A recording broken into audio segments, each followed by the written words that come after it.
jadi minang kini saki konten. Tiap hari nyari cahaya ring light keren mix. Sok ngaji di bio Instagram tapi nari TikTok juga sampai telanjang alam. Pura awak johu di Korea padahal sabana makan niabi pada mayat. Ngaku wok belahak semua tapi ngutang bila pau bisa dibayar. Udah katanya pejuang mental health. Tiap minggu healing tapi stres barek.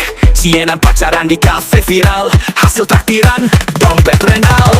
Anak zaman now tak makin sempit. Hidup story tapi rumah candu tak apa-apa. Katanya freedom mati aturan tapi di rumahnya nyuci baju disuruh sama tuan. Kaya naik kelas tak ingin codan tapi hatinya karet. Ngaku bangga jadi anak Minang tapi balabo dikira nama makanan. Jawa Minang lawe gaya ngaku produser padahal ngedit di warnet saja huwe. Pakai rantai gecek nyi hype beast tapi Hondanya mogok dorong dari Lubuk Aluang sampai Batu Sangkal please. Gading Minang so motivasi stay strong girls tapi inyo mencari sugar daddy. Don't feel story penuh aku tipan bijak padahal aslinya ngerambi tiok siang di TikTok.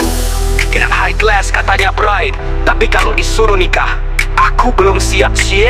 Katanya Shinto ada hijau budaya tapi pasti tanya sumbang duo balik hanya bisa gaya. Anak zaman now sedonya pengen viral. Isi utak kadang kosong total. Gadget canggih di kamera tapi disuruh bantu amat langsung pura-pura tidur aja.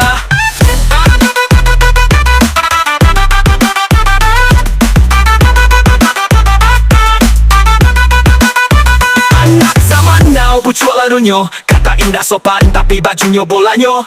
Ngaku wok cinta kapadaran pas debat langsung buka Google jawabnya. Yo anak Minang tak salah kau gaya. Asal inge asal usul jangan lupa budaya. Filter indah tuh indah salah tapi ciko isinya kosong. Mau terbawa di Surabaya.